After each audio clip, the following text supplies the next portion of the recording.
welcome to the Squirrel Tale. Today I am going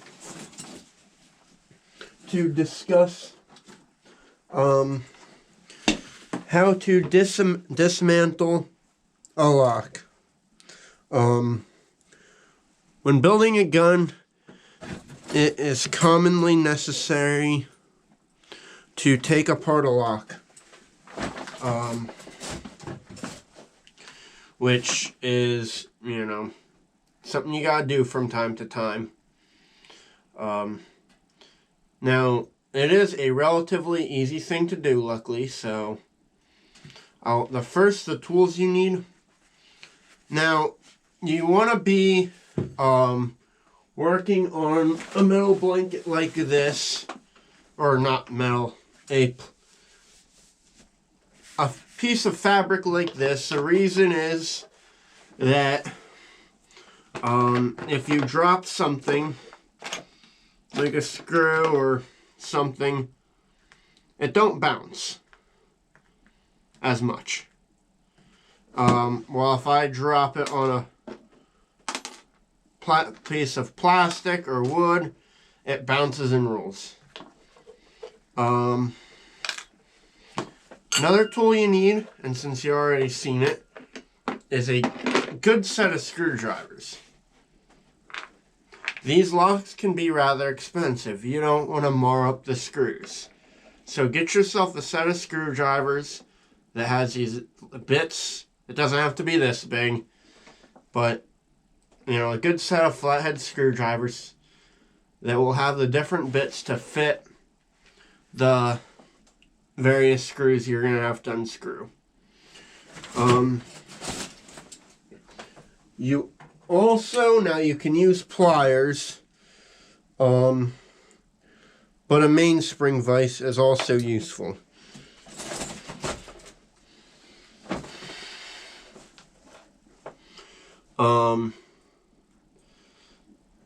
You need a hammer and a brass punch. And also these magnetic trays are great because you can put the lock parts in here, and these are only a couple bucks, and then they won't get lost. So let's get started. Now the first thing I'm going to do, so I don't cut myself, is take out the flint. Now, if you don't have a good set of screwdrivers like this, or that set doesn't have one particular side, one thing you can do is take a set of Harbor Freight screwdrivers and modify them.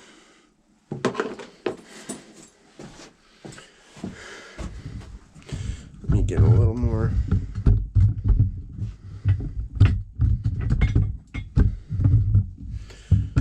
Down closer to you.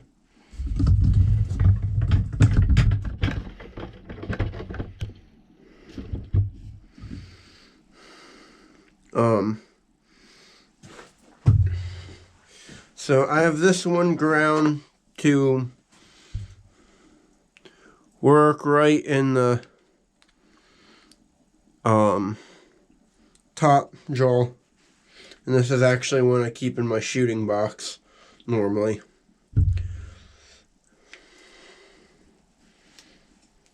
Get the flint out.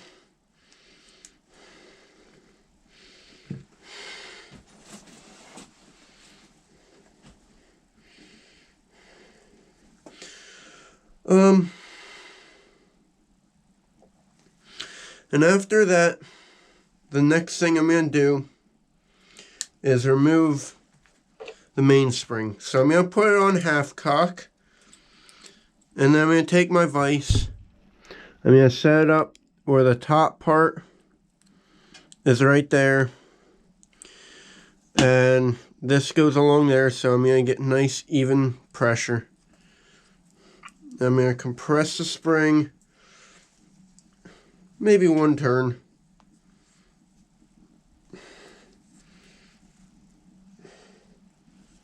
And then comes right off, and I will leave it compressed.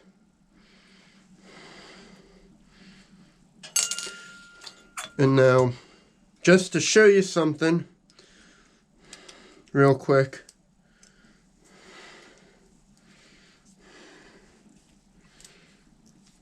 Now this is more of in a pinch situation where you don't have the proper tool, or I get it, if you're only going to do one, you might not want to buy a mainspring vise. But if you don't have one, you can take a bench vise, like a small bench vise, or again, you can do it with pliers, but open it up. Well,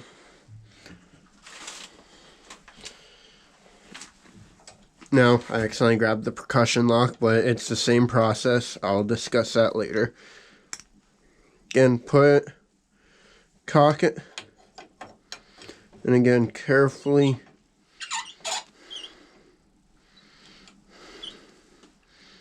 again, now with a vise, obviously you can put a lot more tension.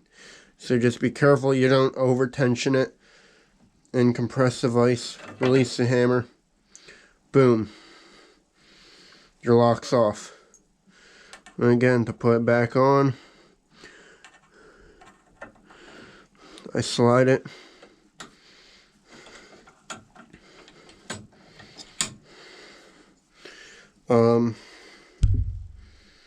And I can put it back on just like that. Just make sure when I take it off again, that little tab goes up in there.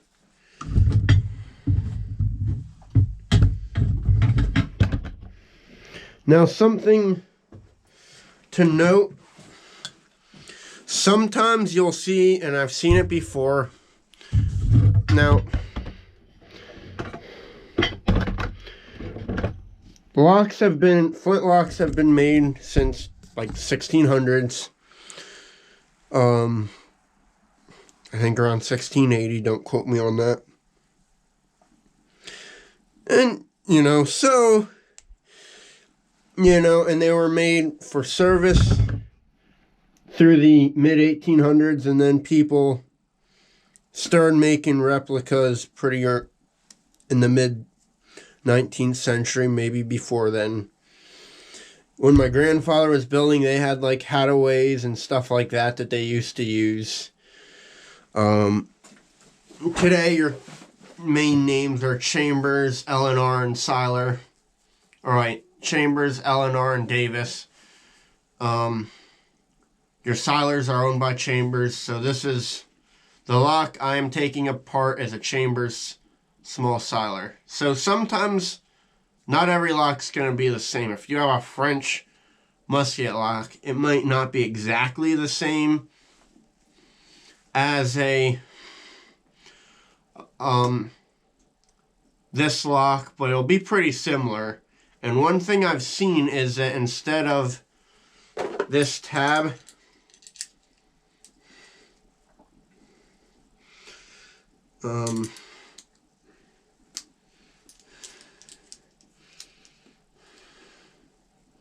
like I said, it's on half cock.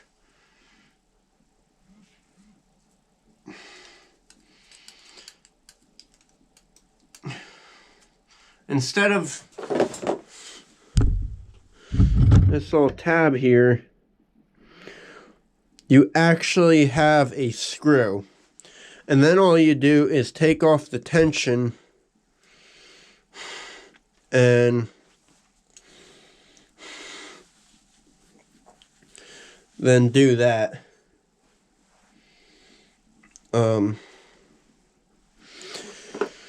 So the next thing I'm going to do is I'm going to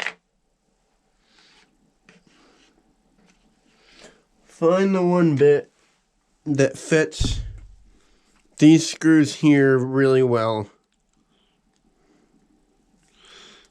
I think that one just might be a hair too thick. Actually, no, it's about perfect. And I'm going to take apart those screws. Now, the first one I'm going to do is the one that's holding this spring here, the sear spring. And what I want to do with this one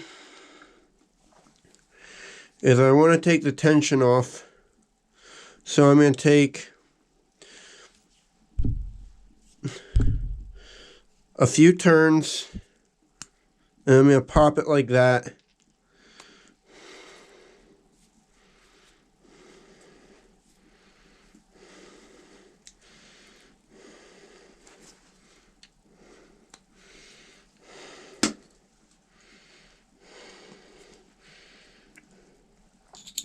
Now I'm going to leave that in there, and I'm going to set it in the metal tray so the screw's still in it. That way I know it's that screw. I'm then going to take off the one holding the sear.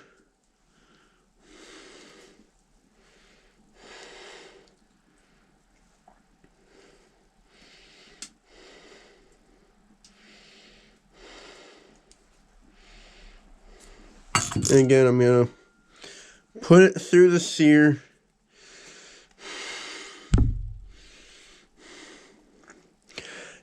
So that way it I don't lose the screw. Now when I take this last part off, I have to be careful that I don't lose the fly. So I'm going to take this screw out.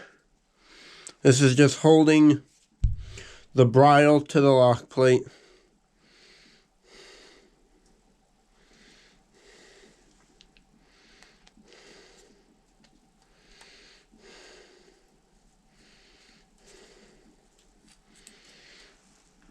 Now, carefully lift this up. And then I have the fly here. Now, not every lock has a fly. A lot of them do. You want to lift this out. You want to make sure that goes right in that metal tray. Sometimes I put a tape, but you know, you don't want to lose that. And now you got that part stripped. The next thing I'm going to do is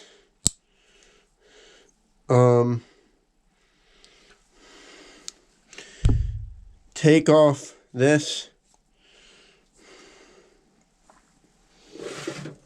and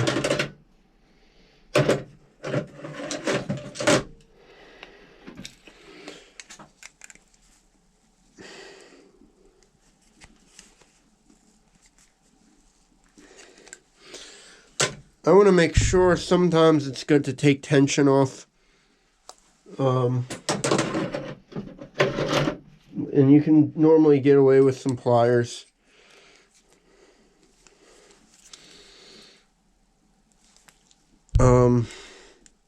Sometimes on smaller locks it's not necessary.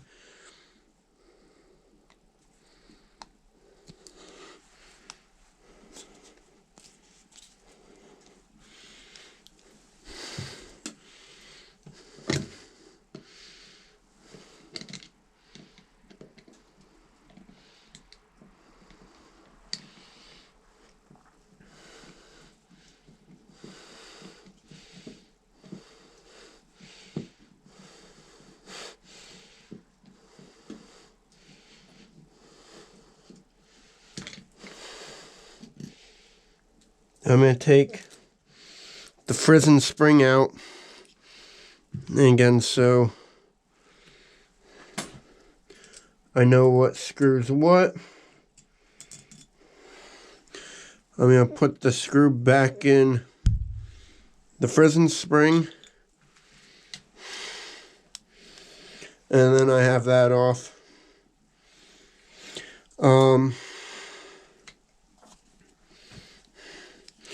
And then I'm going to take off the frizzen. Again, on Chambers locks, most of your screws, the smaller ones, are the same besides your, your top jaw and your hammer screw.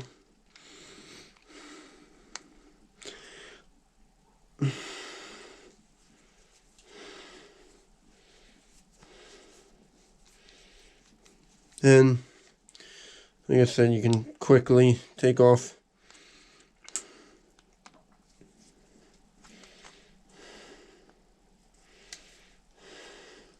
that. Again, put it back through. When you take off that, put it back through. Now in this case, and this is one of the things I like about Chambers locks, the pan's actually removable. So by taking out this screw, which sometimes wants to come, sometimes it don't. Okay, it's not coming, so I'm not going to mess with it, because there's really not, in this particular case, a need to take the pan off. But now let me give it another shot. I think I just need a slightly skinnier bit.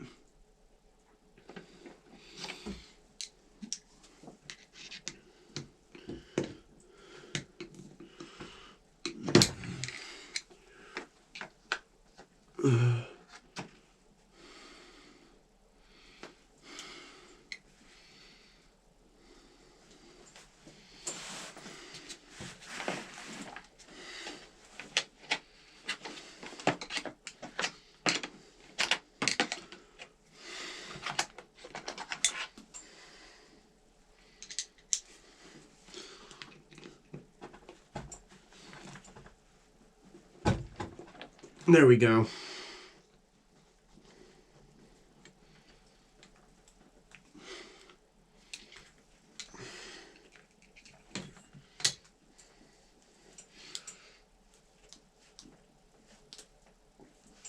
Yeah, this is probably not necessary. With a quick tap of a brass hammer, though, I have the pan out.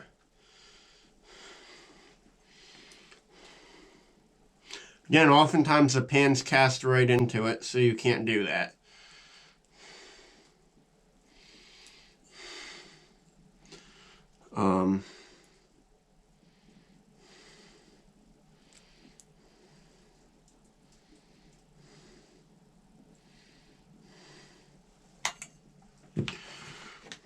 So the other thing I got to take off then now is the hammer and tumbler. So again, I have a screwdriver because there wasn't one in the kit that I ground down for this.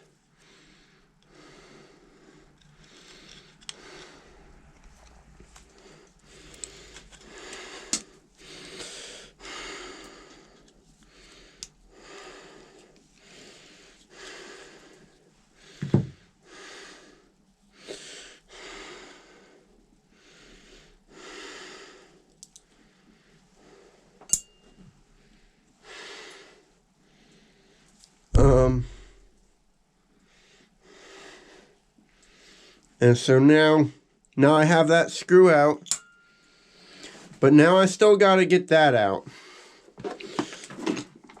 The trick to do that is first take something like this that has a corner, or you can make like a jig, but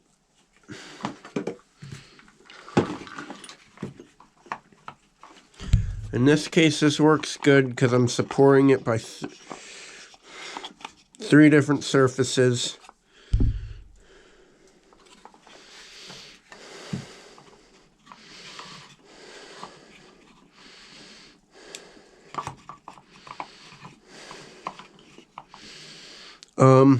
And then I made a square punch where I filed and ground the edges.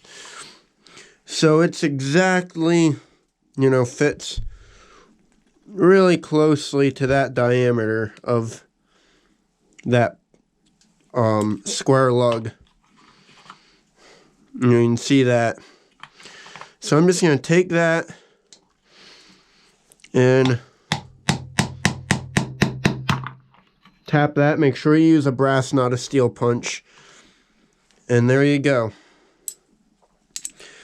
That lock is completely different, or completely disassembled. Something I want to point out with Frizen, a lot of them, and actually I would say that the Siler locks are exception, have the screw on the outside, but that's the same process. Like I said, sometimes you gotta, when you get a different lock, you're just gonna have to use some common sense.